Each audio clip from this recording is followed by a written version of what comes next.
Selamat siang, saya Maria Lena Barus, calon guru penggerak Angkatan ke-10 Kabupaten Labuan Batu Selatan. Saya berasal dari sekolah TK PKNI Metodis Aik Batu. Pada saat ini, saya akan mewawancarai Kepala Sekolah SMP PKNI Metodis Aik Batu. Silakan Bu, diperkenalkan. Baik, terima kasih untuk kesempatannya. Selamat siang juga Ibu Maria Lena Barus yang merupakan CGP Angkatan 10. Perkenalkan, nama saya Ibu Anita Lestari Pardede dan saat ini saya menjabat di unit SMP yaitu SMP Metodis Aik Batu. Baik Ibu, terima kasih Ibu telah meluangkan waktunya dengan saya. Saya ingin mewawancari Ibu terkait dengan bagaimana cara Ibu mengatasi sebuah masalah dilema etika. Boleh ya Ibu? Boleh Bu, dengan senang hati saya akan membantu Ibu dalam menyukseskan tugas Ibu ini. Dan pertanyaan yang pertama mungkin bisa Ibu sampaikan. Iya. Baik Ibu, Iya Bu. pertanyaan yang pertama yang saya sampaikan adalah, selama ini bagaimana Ibu dapat mengidentifikasi kasus-kasus yang merupakan dilema etika atau bujukan moral? Iya, sebenarnya Bu, untuk hal ini bertolak belakang dengan hati nurani kita, ya, namanya dilema etika. Kalau sudah cerita dilema etika, ya dilema juga kepala sekolahnya ya Bu, namanya sebuah tindakan. Tapi sejauh ini hal yang bisa saya lakukan, saya biasanya ketika ada kasus yang terkait dengan dilema etika, saya akan mengumpulkan bukti dulu ya Bu ya. Saya akan mencari tahu penyebab kasus tersebut, menganalisisnya atau mengidentifikasinya, kemudian saya akan melakukan tindakan seperti melakukan bimbingan mungkin atau pendekatan terhadap guru yang memang merupakan guru yang terkait dalam kasus tersebut, begitu. Ibu, berarti Ibu akan mencari dulu bukti-buktinya, Iya Bu, kemudian benar. melakukan tindakan melalui dengan pendekatan. Iya ya, Bu, benar. Baik Ibu, selanjutnya, selama ini bagaimana Ibu menjalankan pengambilan keputusan di sekolah Ibu, terutama untuk kasus-kasus di mana ada dua kepentingan yang sama-sama benar atau sama-sama mengandung nilai kebajikan? Mungkin sejauh ini tindakan yang saya lakukan ya Bu dalam menjalankan pengambilan keputusan di sekolah itu dengan cara kompromi Bu. Jadi kedua belah pihak ya kompromi atau saling sharing dan koordinasi supaya ada jalan keluar, tidak ada yang disakiti antara satu ataupun merugikan satu dengan yang lain, begitu Bu. Berarti harus tetap kompromi. Iya Bu, dan benar. keputusan bersama. Iya. Dan tanpa harus ada dirugikan. Iya Bu, Baik, Bu. benar. Selanjutnya, langkah-langkah atau prosedur seperti apa yang biasa Ibu lakukan selama ini? Seperti saya katakan tadi Bu, mungkin diawali dengan kompromi ya, terus setelah kompromi bersama kemudian kita pertimbangkan ya hasil kompromi tersebut, kemudian kita putuskan mana yang baik supaya dampaknya di kemudian hari juga menjadi refleksi ya Bu ya, tidak ada lagi merugikan gitu. Baik Ibu, berarti kompromi, selanjutnya pertimbangan, dan Iya, Bu. berikan keputusan yang supaya tidak berkelanjutan. Iya, ya. benar. Oke. Baik Ibu, selanjutnya hal-hal apa saja yang selama ini Ibu anggap efektif dalam pengambilan keputusan pada kasus-kasus dilema etika? Sebenarnya banyak hal ya Bu ya, tapi mungkin saat ini yang menjadi hal yang menurut saya lebih efisien ya tanpa merugikan satu sama yang lain, mungkin dengan cara kompromi tadi lah Bu.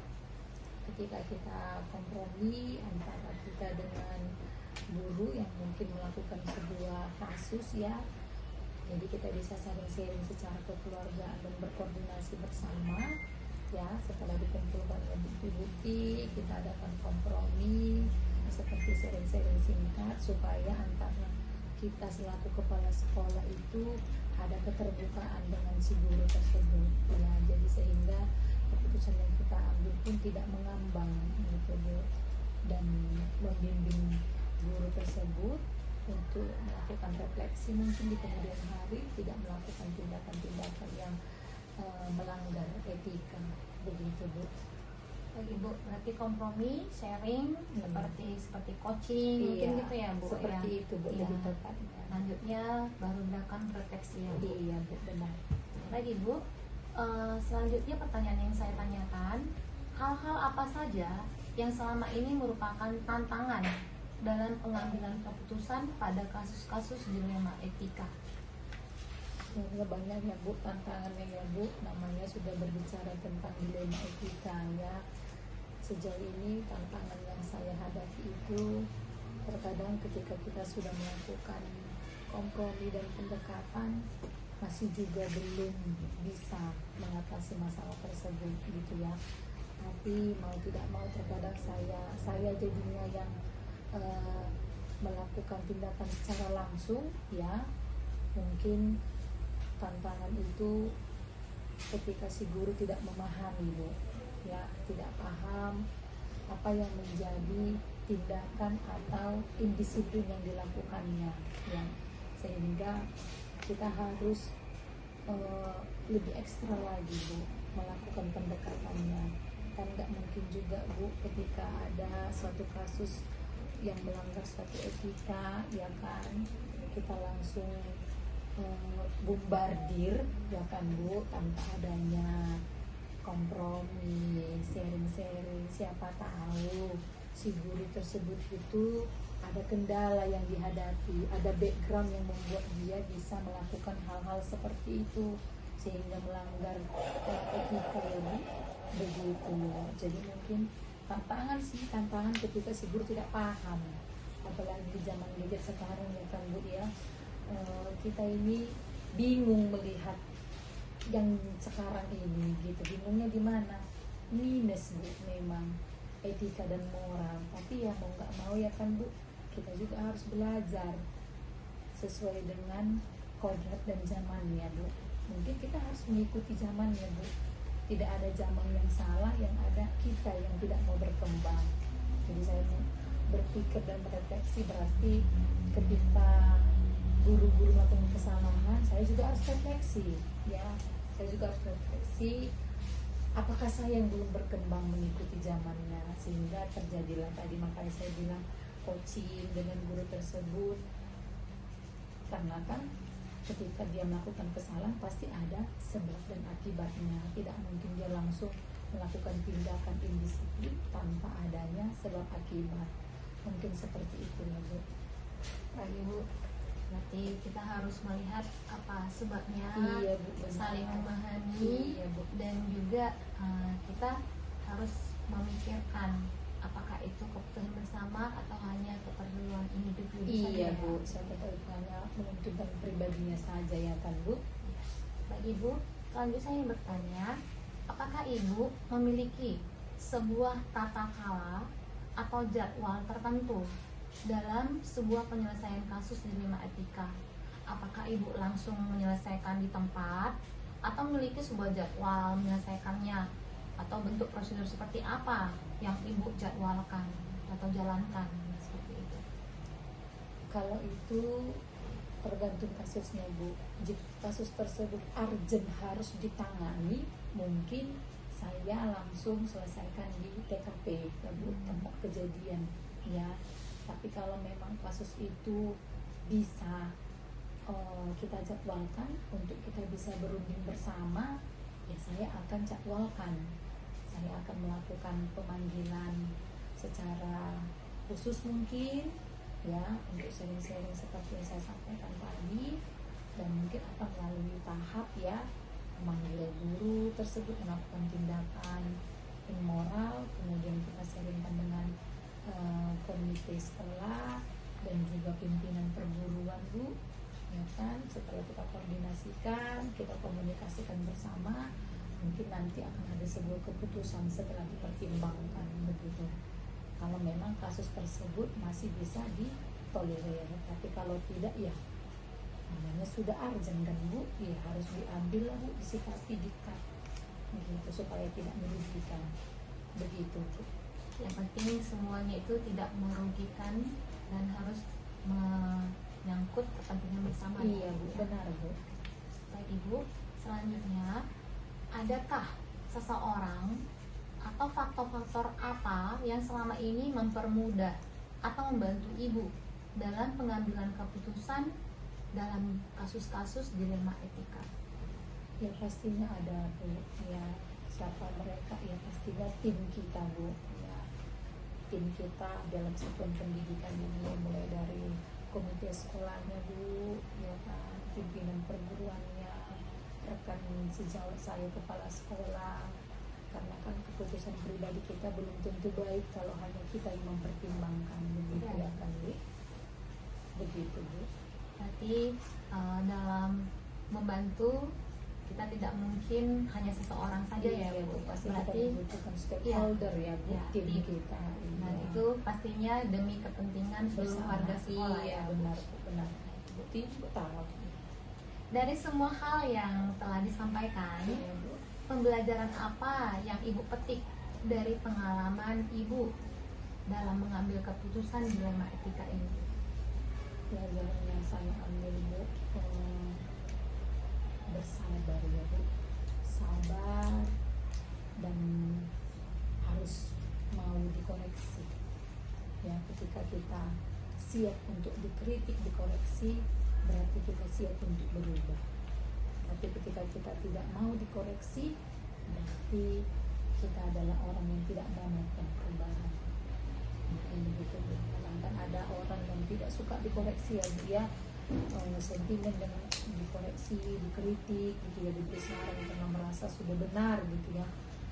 Ternyata itu tidak baik juga Bu, karena ketika kita merasa diri kita paling benar ya, tanpa mau mendengarkan saran dari orang sekitar kita, apalagi itu tim, itu akan membuat suatu, menurut saya ya Bu, apa namanya itu, keegoan di masa yang akan datang gitu. Tapi kalau kita mau dikoreksi, kita mau dikritik, berarti kita mau merefleksi diri kita sehingga kita bisa melakukan perubahan. Ya semua itu kan demi meningkatkan potensi diri juga ya dan Bu, kalau kita nggak mau dikoreksi gimana mau meningkat potensi diri kita ini ya, seperti itu Bu.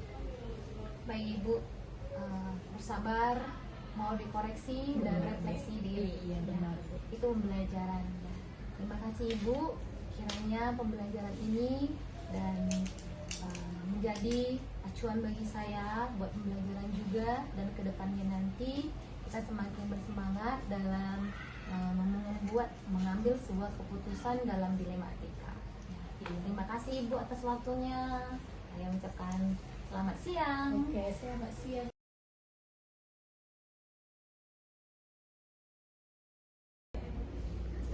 Halo, selamat siang. Perkenalkan, saya Maria Lena Barus, calon guru penggerak angkatan ke-10 Kabupaten Labuhan Batu Selatan. Saya dari Sekolah TK PKNI Metodis Aik Batu. Pada saat ini, saya akan mewawancarai pimpinan perguruan kami bersama dengan Ibu Dian. Selamat siang Ibu Dian. Selamat siang. Ya, mohon perkenalkan dirinya Bu. Baik, perkenalkan nama saya Dian Lansari, HSS BNPD. Saya merupakan pimpinan perguruan di unit TK, SD, SMP, PKNI Metodis Aik Batu. Baik Ibu, terima kasih buat siang hari ini telah meluangkan waktunya. Saya ingin bertanya kepada Ibu beberapa pertanyaan terkait dengan bagaimana selama ini Ibu mengatasi sebuah masalah yang ada di sekolah kita ini. Boleh ya Bu ya? Silakan Miss. Iya, baik Bu. Pertanyaan saya yang pertama, selama ini bagaimana Ibu dapat mengidentifikasi kasus-kasus yang merupakan dilema etika atau bujukan moral? Oke, kalau dibilang etika dan moral ya, yang pertama itu kalau dibilang mengidentifikasi berarti saya harus pertama kali itu memahami dulu situasinya. kan. Memahami situasi artinya saya harus mendengar dulu apa yang menjadi dasar terjadinya situasi yang tidak menyenangkan di sekolah. Contohnya itu seperti etika dan moral. Nah, jadi sebelumnya saya harus mengumpulkan bukti-bukti yang konkret ya dari dua belah pihak sebelum saya melakukan sebuah tindakan. Nah, setelah itu baru saya akan melakukan komunikasi. Setelah saya mendapatkan bukti-bukti yang akurat, maka saya harus mengkomunikasikannya kepada kedua belah pihak. Nah, setelah saya mendapatkan bukti, saya mengkomunikasikan, maka saya akan melakukan sebuah tindakan atas pelanggaran etika maupun moral yang ada di sekolah ini. Itu jawaban dari saya. Nah Ibu, berarti Ibu akan mengumpulkan tindakan, kemudian mengumpulkan bukti-bukti, baru akan melakukan sebuah tindakan. Begitu ya Bu? Baik Ibu, selanjutnya, selama ini bagaimana Ibu menjalankan pengambilan keputusan di sekolah, terutama untuk kasus-kasus di mana ada dua kepentingan yang sama-sama benar atau sama-sama mengandung nilai kebajikan. Gitu. Misalnya ada yang satu masalah itu ada dua, satu memang benar dan satu itu juga benar. Dan bagaimana Ibu akan mengambil keputusan di situ? Nah, pastinya dalam mengambil sebuah kebijakan ya, tidak boleh hanya diputuskan oleh saya. Jadi sekolah ini memiliki pengurus yayasan lokal, saya akan mengundang pengurus yayasan lokal, saya akan mengundang bagian kesiswaan, saya mungkin akan mengundang guru yang bersangkutan ataupun siswa yang bersangkutan, dibarengi dengan beberapa saksi yaitu teman-teman siswa tersebut. Nah, setelah itu kita akan mengidentifikasikan memang oke, kalau kedua belah pihak benar, tapi di antara yang benar pasti ada juga yang terbenar atau paling benar. Jadi dari sana kita bisa mengambil keputusan secara bersama-sama, melihat, menimbang, dan memutuskan apa kebajikan dari si A, apa kebajikan dari si B. Nah, dari sana kita bisa mengambil kesimpulan bahwa walaupun yang kedua ini benar-benar benar, namun pasti ada yang paling benar. Dari sanalah intinya adalah kolaborasi dan diskusi. Baik Ibu, berarti kolaborasi dan diskusi dan harus menjadi keputusan diambil dari keputusan bersama ya Ibu. Iya benar, dan tidak lupa adanya bukti ya, data, fakta gitu. Jadi bukan karena oh ini anaknya si ini, oh ada enggak seperti itu. Jadi harus berdasarkan data juga dan bukti. Baik Ibu, selanjutnya saya ingin bertanya, langkah-langkah atau prosedur seperti apa yang biasa Ibu lakukan selama ini? Oke, langkah yang pertama itu pastinya kan setelah mendengar aduan ya, pasti ada aduan atau informan yang akurat. Saya akan mengundang yang pertama setelah saya mendengarkan informasi yang akurat berdasarkan data, saya akan mengundang pengurus yayasan lokal. Yang kedua saya akan mengundang cekplin, yaitu bagian pihak agama di sekolah ini, lalu mengundang bagian kesiswaan, bagian kurikulum, dan tak lupa melibatkan orang tua ya, karena bagaimanapun juga outputnya itu adalah siswa, dan mengundang siswa itu juga sendiri, kepala sekolahnya. Lalu kita akan seperti yang saya sampaikan sebelumnya tadi, menyampaikan apa yang disampaikan oleh informan tadi, menunjukkan bukti-bukti, menunjukkan data, dan menyampaikan kepada orang tua siswa, disaksikan oleh pihak sekolah juga, di mana ada pengurus yayasan, ya, ada bapak pendeta juga, dan guru-guru. Dan di situ tidak bersifat menghakimi ya, tapi lebih ke ini datanya, ini kebenarannya.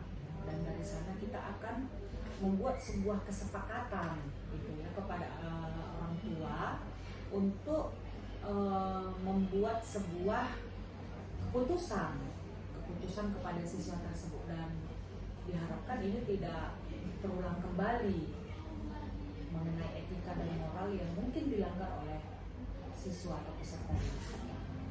Itulah langkah-langkahnya.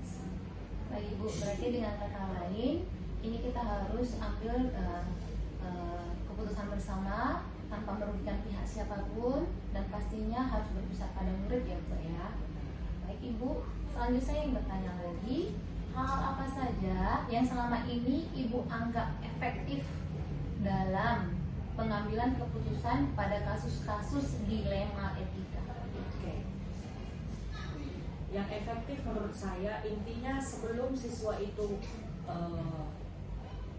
melakukan atau mengikuti proses pembelajaran di sekolah, sekolah sudah membuat aturan dan peraturan yang dipahami oleh orang tua siswa dan ditandatangani oleh orang tua siswa, sehingga ketika siswa itu melanggar moral, ketika siswa itu melanggar etika, tidak ada lagi bahasa orang tua yang menyampaikan, oh saya tidak tahu seperti ini peraturan di sekolah, oh saya tidak paham, oh ini seperti sebuah hukuman yang sangat menyakitkan. Tidak ada seperti itu. Jadi yang sudah efektif itu adalah yang pertama, menyampaikan kepada orang tua siswa melalui surat, yaitu aturan dan peraturan yang menyangkut etika dan moral di sekolah ini, dan dibaca orang tua, diberikan waktu kurang lebih 3 hari, lalu dipahami, setelah itu ditandatangani di atas materai. Jadi ketika siswa itu belajar mengikuti proses pembelajaran di sekolah ini, baik itu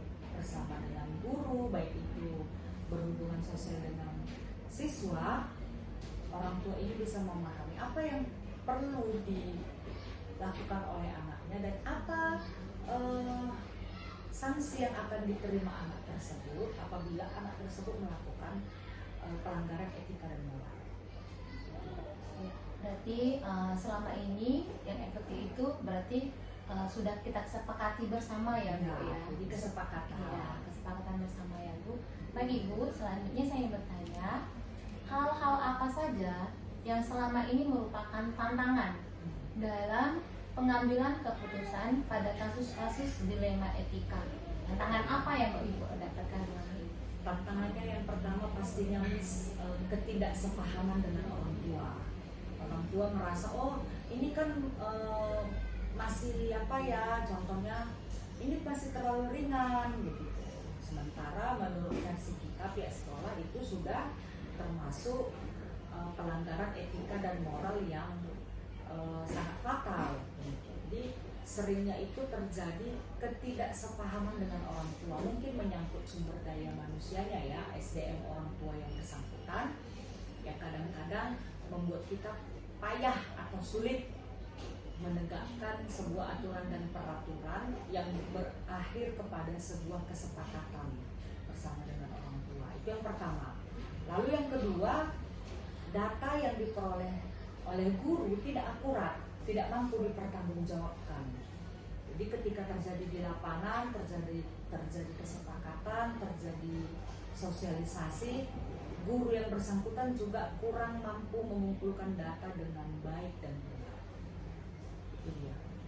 Berarti sering juga mengalami keraguan-raguan ya Bu. Benar. Atas gimana ini membuktikan untuk kebenarannya. Nah, Ibu, selanjutnya, apakah Ibu memiliki sebuah tata kala atau jadwal tertentu dalam sebuah penyelesaian kasus dilema etika? Apakah Ibu langsung menyelesaikan di tempat atau memiliki sebuah jadwal untuk menyelesaikannya?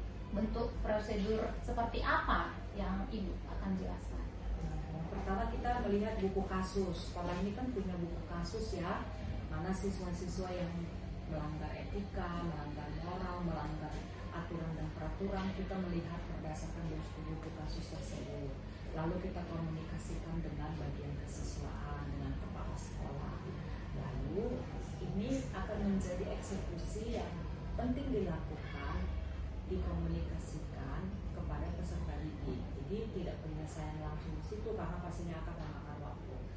Jadi harus didiskusikan dulu, ini anak bagaimana, kenapa seperti ini, alasannya apa. Nah, setelah itu baru kita mengambil sebuah keputusan. Jadi tidak langsung di situ, ya. Ya, apakah ibu memiliki sebuah tata kala atau jadwal tertentu dalam sebuah penyelesaian kasus dilema etika? Apakah ibu langsung menyelesaikan di tempat atau memiliki sebuah jadwal untuk menyelesaikannya? Bentuk prosedur seperti apa yang ibu akan jelaskan? Pertama kita melihat buku kasus. Sekolah ini kan punya buku kasus ya. Mana siswa-siswa yang melanggar etika, melanggar moral, melanggar aturan dan peraturan, kita melihat berdasarkan buku kasus tersebut. Lalu kita komunikasikan dengan bagian kesiswaan, dengan kepala sekolah. Lalu ini akan menjadi eksekusi yang penting dilakukan, dikomunikasikan kepada peserta didik. Jadi tidak penyelesaian langsung di situ karena pastinya akan memakan waktu. Jadi harus didiskusikan dulu ini anak bagaimana, kenapa seperti ini, alasannya apa. Nah, setelah itu baru kita mengambil sebuah keputusan. Jadi tidak langsung di situ, ya, tidak langsung di situ. Tapi kita perlu berkepala dingin juga menanggapi kasus-kasus yang ada di sekolah ini, sehingga ketika kita mengambil sebuah keputusan secara bersama, kita mengambil keputusan tidak dalam keadaan emosi.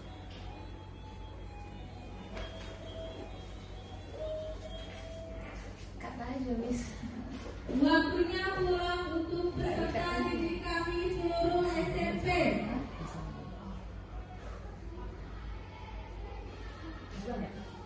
Dua lagi, Miss. Jadi nggak mereka. Oke, baik Ibu.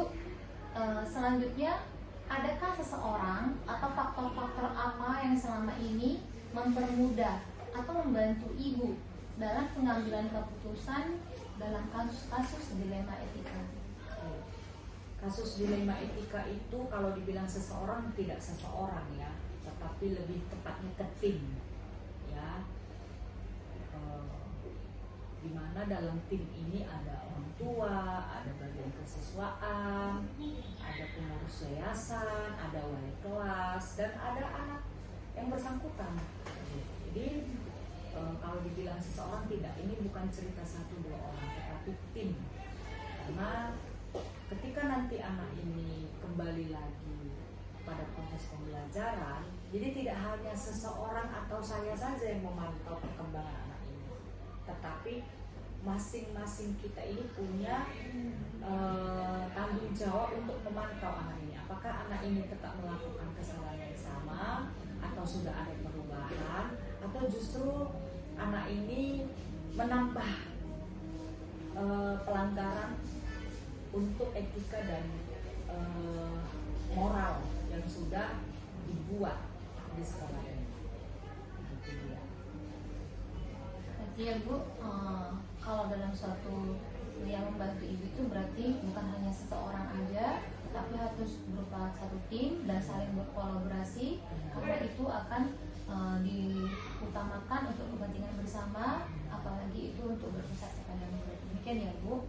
Baik Ibu, yang sebagai yang terakhir, dari semua hal yang telah disampaikan, pembelajaran apa yang dapat Ibu petik dari pengalaman Ibu mengambil keputusan dilema etika? Bisa diulangi? Dari semua hal yang kita telah sampaikan tadi, pembelajaran apa yang Ibu petik dari pengalaman Ibu dalam mengambil keputusan dilema etika? Oke. Yang bisa saya ambil yaitu dilema etika ini kan akan selalu ada ya di setiap sekolah. Untuk itu baiknya ketika pihak sekolah menyampaikan aturan dan peraturan di sekolah, hendaknya orang tua ini memahami betul, karena kawan kita berkolaborasi untuk menyempurnakan